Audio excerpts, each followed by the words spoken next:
Hi class. This module we're going to talk about the normal distribution, percentiles, and standardized scores. These can be some difficult topics, so I've kind of broken them down some from the readings in the course notes and in the PowerPoint, and we're going to review through some of those.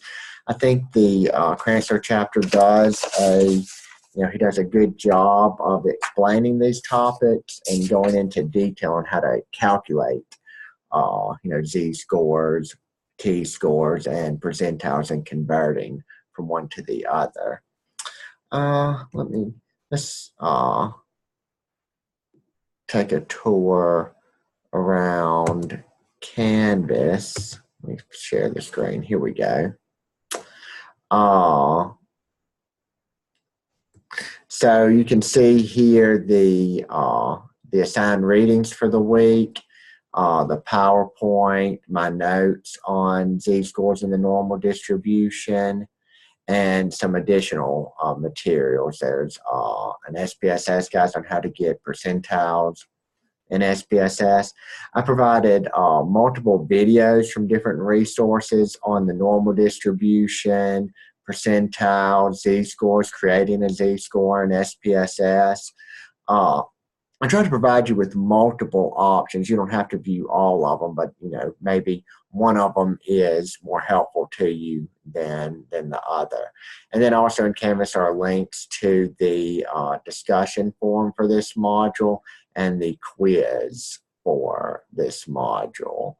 So if you see the assigned readings are chapters 6 and 7 in the text that cover the normal curve and percentiles and standardized scores, my PowerPoint presentation on this, and some notes that I've made on this.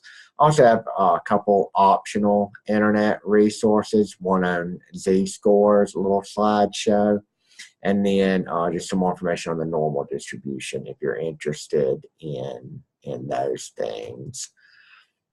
We'll kind of just quickly, we'll browse through the PowerPoint, kind of talk through it some. If you open the PowerPoint in PowerPoint instead of in Canvas, in the notes section, I have, a little additional information out there that you may find helpful.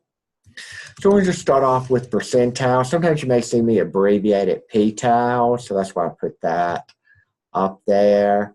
So just for an example, as you're part of a psychology course, you take an assessment designed to measure your anxiety. You scored a 35 out of 50. Does this mean you're anxious? It's kind of hard to say without more information. In some instances, raw scores can be hard to interpret, especially when they're not on a meaningful metric. They can be difficult to interpret. So basically, you've probably all heard of percentiles before. Percentile basically just tells you what proportion of scores you scored higher than. So say you scored in the 65th percentile on that anxiety test, then you scored higher than about 65% of the population. It tells you how you did relative to others who have taken the test. The percentile reflects really the rank order, how well you did relative to others in there. There are, a few problems with the percentiles. One is that it doesn't have a linear relationship to the actual scores of the distribution.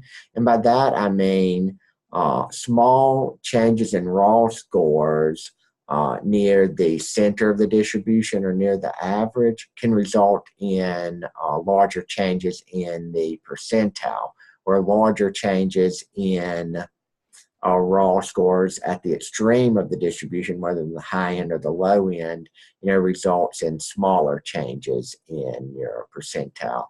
And we'll see that a little later on. I'll point that out in a little graphic that we have. So just to review, percentile tells you how well you did relative to others who have taken the assessment.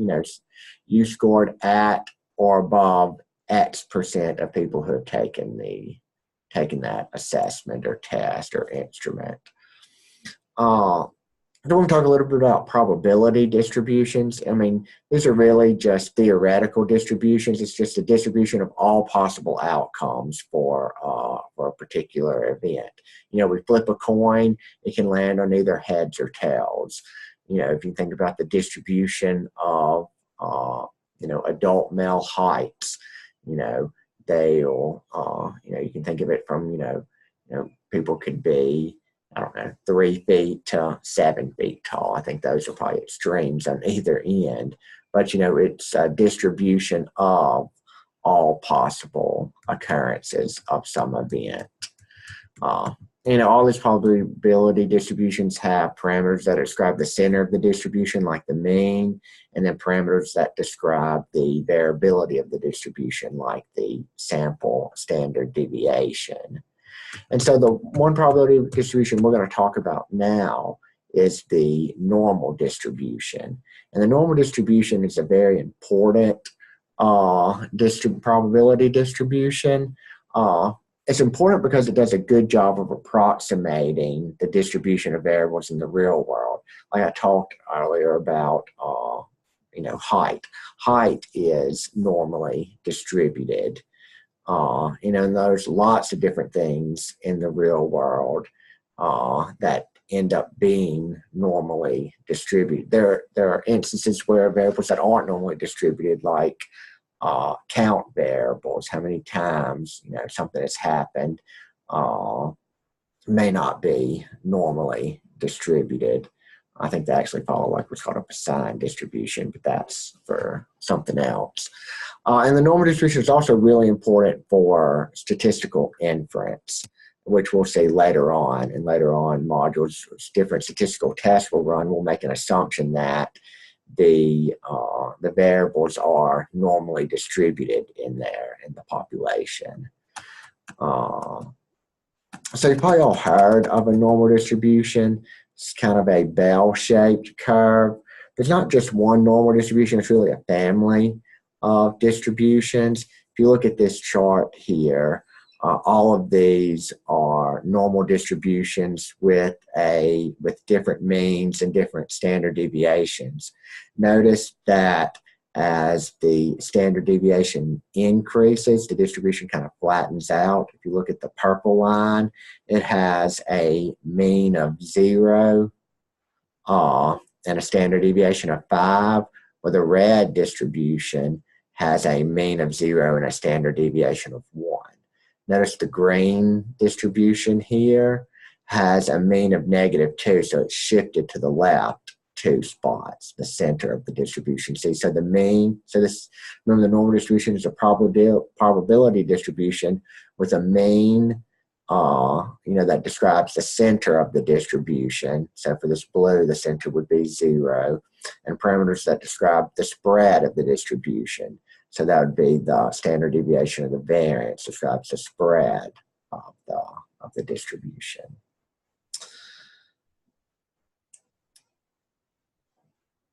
So here we have another normal distribution, and then this kind of gives you the relationship between the normal distribution and standard deviations, the cumulative percent, which we can think of as a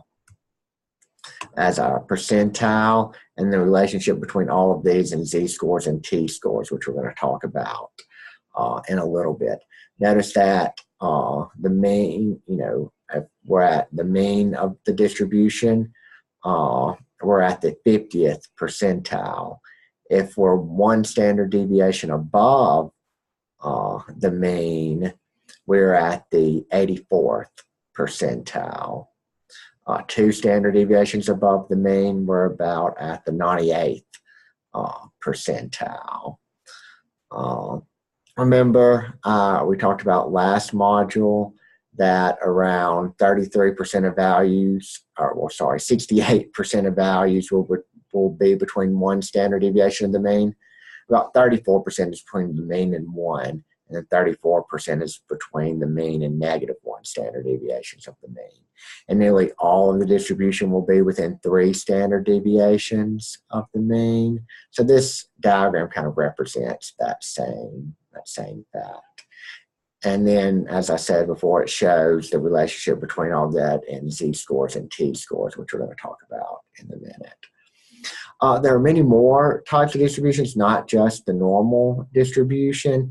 You can see some of them listed here, and we're going to actually use some of these later on in our class, like a T-distribution, which is very similar to the normal distribution, except the tails of the distribution are a little bit heavier than the normal. And we'll also be using a chi-square distribution later on in class. But if you want more information, I've provided a link up here to these different kinds of distributions.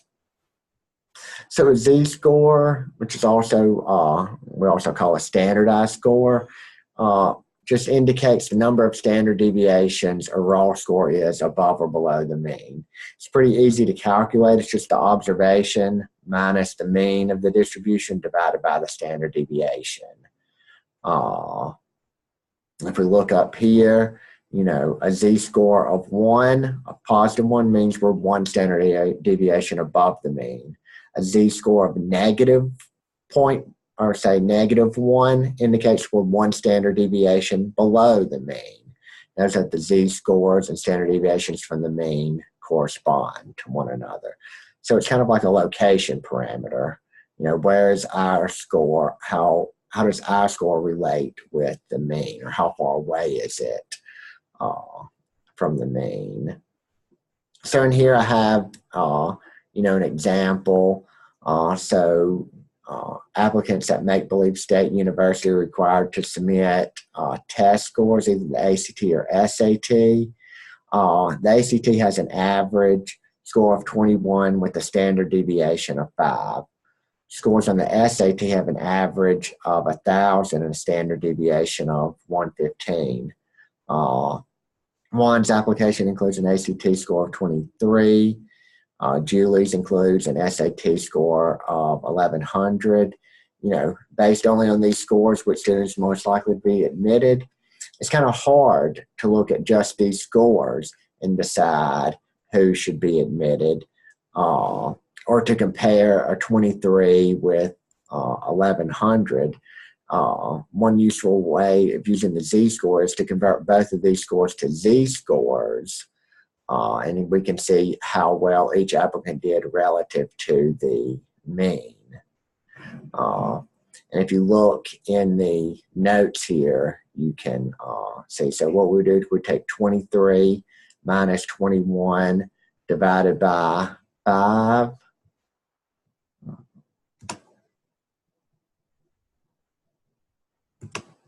Whoops.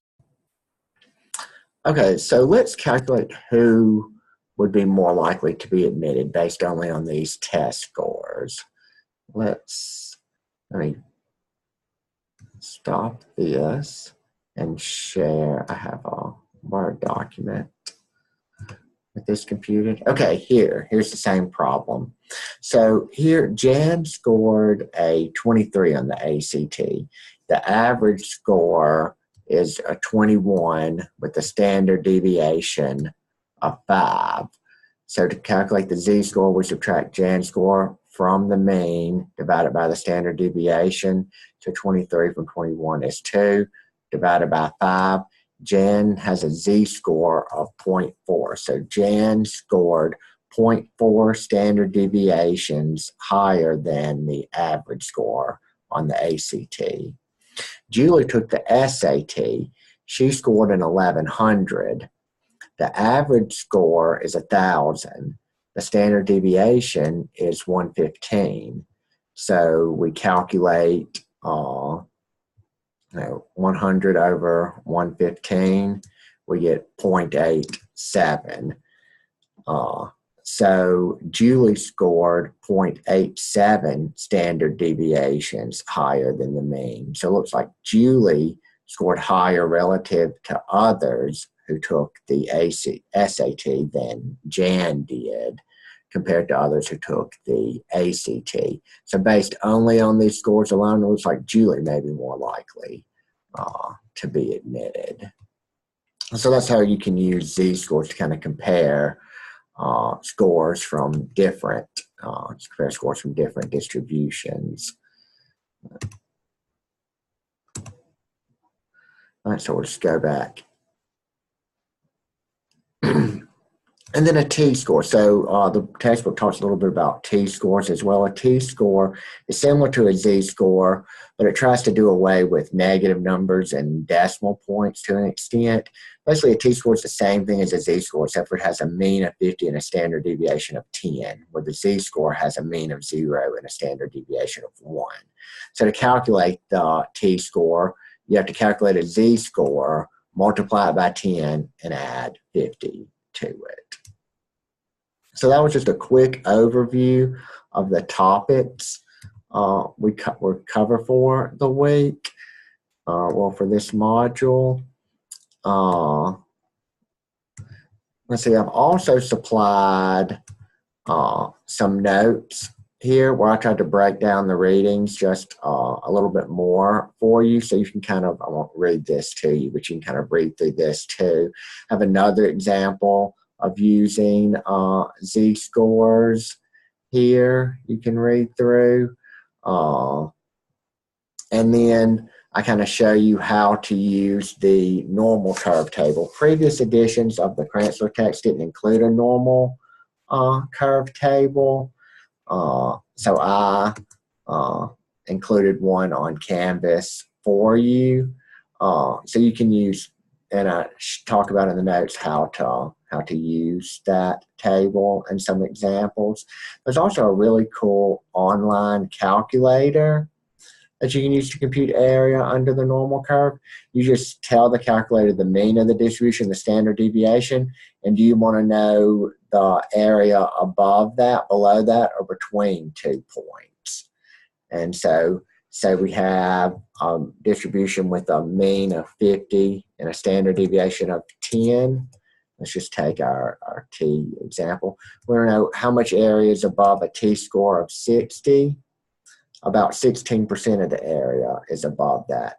How much is below a T-score of 35? About 7% is below. What's the area between a T-score of 40 and 60? It should be around 68%. So 68%. So I think that's a really neat calculator to get areas under the normal distribution. Also on Canvas, I have a little handout here that shows you how to compute percentiles in SPSS. So I hope all this is helpful. As always, if you have any questions,